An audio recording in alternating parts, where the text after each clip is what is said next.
ಹಾಸನ ಜಿಲ್ಲೆಯಲ್ಲಿ ಮುಂದುವರೆದಿದೆ ಹೃದಯಾಘಾತದ ಸರಣಿ ಸಾವುಗಳು. ಹೃದಯಾಘಾತಕ್ಕೆ ಗ್ರಾಮ ಪಂಚಾಯಿತಿಯ ಸದಸ್ಯ ಸಂತೋಷ್ 38 ವರ್ಷ ಇವರಿಗೆ ಸಾವನ್ನಪ್ಪಿದ್ದಾರೆ.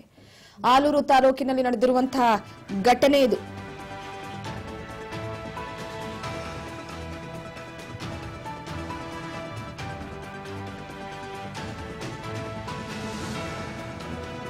ಗಮನಿಸ್ತಾ ಇರಬಹುದು, ಆಲೂರು ತಾಲೂಕಿನ ಕಲ್ಲಾರೆ ಗ್ರಾಮದ ಸಂತೋಷ್ ಹಾಸನ ಜಿಲ್ಲೆಯಲ್ಲಿ ಮತ್ತೆ ಹೃದಯಾಘಾತದ ಸರಣಿ ಮುಂದುವರೆದಿದೆ.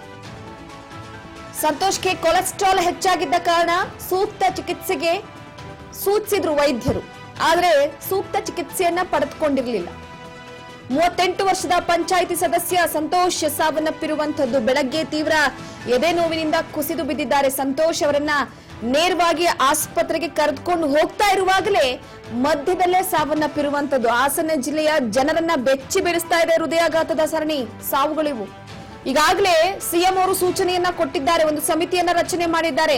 ಯಾಕಾಗಿ ಹಾಸನದಲ್ಲಿ ಹೃದಯಾಘಾತ ಸಂಭವಿಸ್ತಾ ಇದೆ ಅನ್ನೋದ್ರ ಬಗ್ಗೆ ವರದಿ ಬೇಕು ಅಂತ ಹೇಳಿದ್ದಾರೆ.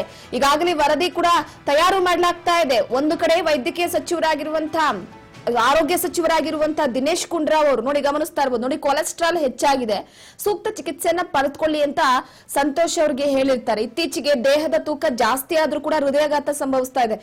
ದೇಹದಲ್ಲಿ ಮಾಂಸಾಹಾರವನ್ನ ಅತಿ ಹೆಚ್ಚಾಗಿ ಸೇವನೆ ಮಾಡುವ ವಿಚಾರವಾಗಿ ಕೂಡ ಹೃದಯಾಘಾತ ಸಂಭವಿಸುತ್ತೆ ಅಂತ ಡಾಕ್ಟರ್ ಹೇಳಿದ್ದಾರೆ. ಅತಿ ಹೆಚ್ಚಾಗಿ ಮೊಬೈಲ್ ಬಳಸೋದ್ರಿಂದ ಕೂಡ ಹೃದಯಾಘಾತ ಸಂಭವಿಸುತ್ತೆ ಮಕ್ಕಳಲ್ಲಿ. ಇನ್ನ ಇತ್ತೀಚೆಗೆ ಹಾಸನದಲ್ಲಿ ಸಾವನ್ನಪ್ತಾ ಇರುವಂತವರು ಕೆಲವೊಂದಿಷ್ಟು ಜನ ಏಕಾಏಕಿ ಆಗಿದ್ರೆ, ಇನ್ನೊಂದಷ್ಟು ಜನ ನೋಡಿ ಚಿಕಿತ್ಸೆ ವಿಚಾರಕ್ಕೆ ಸಂಬಂಧಪಟ್ಟಂತೆ ಸೂಚನೆ ಕೊಟ್ಟಿದ್ದಾರೆ. ಯಾರು ಕೂಡ ವೈದ್ಯರು ಹೇಳುವಂತ ಕೆಲವೊಂದಿಷ್ಟು ಸೂಚನೆಗಳನ್ನ ನಿರ್ಲಕ್ಷ್ಯ ಮಾಡಬೇಡಿ ದಯವಿಟ್ಟು. ಯಾಕಂದ್ರೆ ಜೀವನ ಅನ್ನೋದು ನೀರ ಗುಳ್ಳೆಯ ರೀತಿ, ಯಾವ ಸಂದರ್ಭದಲ್ಲಿ ಏನಾಗುತ್ತೆ ಅಂತ ಹೇಳೋದಕ್ಕೆ ಸಾಧ್ಯ ಇಲ್ಲ.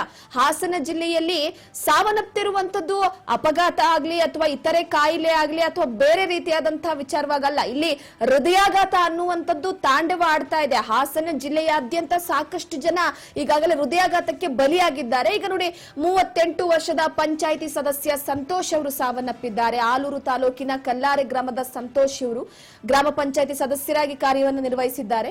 ದೇಹದ ತೂಕ ಜಾಸ್ತಿ ಇದೆ, ಕೊಲೆಸ್ಟ್ರಾಲ್ ಹೆಚ್ಚಾಗಿದೆ, ನೀವು ಸೂಕ್ತ ಚಿಕಿತ್ಸೆಯನ್ನ ಪಡೆದುಕೊಳ್ಳಿ, ಸ್ವಲ್ಪ ದೇಹದ ತೂಕವನ್ನ ಕಡಿಮೆ ಮಾಡ್ಕೊಳ್ಳಿ ಅಂತಂದ್ರೆ ಇಂತಹ ವಯಸ್ಸಿಗೆ ಇಷ್ಟೇ ದೇಹದ ತೂಕ ಇರಬೇಕು ಅನ್ನುವಂಥದ್ದು ಕೂಡ ಇದೆ. ನಮ್ಮ ಆರೋಗ್ಯ ಸರಿಯಾಗಿದ್ರೆ ನಾವೆಲ್ಲರೂ ಕೂಡ ಚೆನ್ನಾಗಿರ್ತೀವಿ ಅಂತ.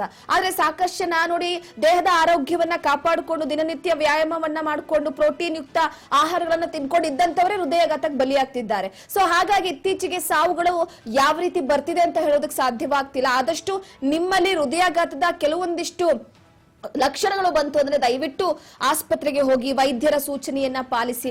ಏಕಾಏಕಿಯಾಗಿ ಹೃದಯಾಘಾತ ಸಂಭವಿಸುತ್ತೆ, ಆದ್ರೆ ಅದಕ್ಕಿಂತ ಒಂದು ದಿನದ ಮುಂಚೆ ಅಥವಾ ಆ ದಿನದಲ್ಲೇ ಕೆಲವೊಂದಿಷ್ಟು ಸೂಚನೆಗಳನ್ನ ಕೊಡುತ್ತೆ. ಆಯಾಸ ಆಗ್ತಾ ಇದೆ ಅಂತಂದ್ರೆ, ಸ್ವಲ್ಪ ತಲೆನೋವು ಬರ್ತಾ ಇದೆ ಅಂದ್ರೆ, ಇದ್ದಕ್ಕಿದ್ದ ಹಾಗೆ ಸುಸ್ತಾಗ್ತಾ ಇದೆ, ಮಲಗಿ ಎದ್ರೆ ಸ್ವಲ್ಪ ದೇಹದಲ್ಲಿ ಯಾಕೋ ಆಯಾಸ ಆಗ್ತಾ ಇದೆ, ಇಂತಹ ಸೂಕ್ಷ್ಮ ಲಕ್ಷಣಗಳು ಬಂದ್ರೆ ದಯವಿಟ್ಟು ಆಸ್ಪತ್ರೆಗೆ ಹೋಗಿ. ಯಾಕಂದ್ರೆ ಇವನ್ನೆಲ್ಲ ನೋಡ್ತಾ ಇದ್ರೆ ಬೇಸರ ಆಗುತ್ತೆ, ಏನಾಗ್ತಿದೆ ಅಂತ. ಇತ್ತೀಚೆಗೆ ಜನರು ಮಾತಾಡ್ತಿರುವಂತದ್ದು ಕೋವಿಡ್ ಬಂದಾದ ನಂತರವಾಗಿ ಕೋವಿಡ್ ಇಂಜೆಕ್ಷನ್ ಇಂದ ಇದೆಲ್ಲ ಆಗ್ತಿದೆ ಅಂತ. ಆದ್ರೆ ಎಲ್ಲೋ ಒಂದು ಕಡೆ ನಮ್ಮ ಬೇಜವಾಬ್ದಾರಿ, ಕೆಲಸದ ಒತ್ತಡ, ಬಿಸಿ ಲೈಫ್ ಇದೆಲ್ಲವೂ ಕೂಡ ನಮ್ಮ ಆರೋಗ್ಯವನ್ನ ಬಹಳ ಹಾಳು ಮಾಡ್ತಾ ಇದೆ, ನಮ್ಮ ಆಯಸ್ಸನ್ನ ತುಂಬಾ ಕಡಿಮೆ ಮಾಡ್ತಾ ಇದೆ. ಎಲ್ಲರೂ ಸಾವನ್ನಪ್ತಿರುವುದು ಹಾಸನದಲ್ಲಿ 30, 40, 38, 50 ವರ್ಷದ ಒಳಗಿದ್ದಂತವರ ಎಲ್ಲ ಅತಿ ಬೇಗನೆ ಸಾವನ್ನಪ್ತಿದ್ದಾರೆ. ಇದ್ರ ಬಗ್ಗೆ ಆದಷ್ಟು ಬೇಗ ವರದಿಯನ್ನ ಕೂಡ ಕೊಡಬೇಕಾಗಿದೆ. ಏನಾಗಿದೆ ಹಾಸನದಲ್ಲಿ, ಏನಾಗ್ತಿದೆ ಅನ್ನುವಂಥದ್ದನ್ನ. ಬೇಸರ ಆಗುತ್ತೆ ಇವೆಲ್ಲ ನೋಡ್ತಾ ಇದ್ರೆ. ಸೊ ಹಾಗಾಗಿ ಸದ್ಯದ ಮಟ್ಟಿಗೆ ಈಗ ಚಿಕಿತ್ಸೆಗೆ ಸೂಚಿಸಿದ್ರು ಕೂಡ ಚಿಕಿತ್ಸೆಯನ್ನ ಪಡೆದುಕೊಂಡಿಲ್ಲ. ಹಾಗಾಗಿ ಸಂತೋಷ್ ಅವರು ಹೃದಯಾಘಾತದಿಂದ ಸಾವನ್ನಪ್ಪಿದ್ದಾರೆ.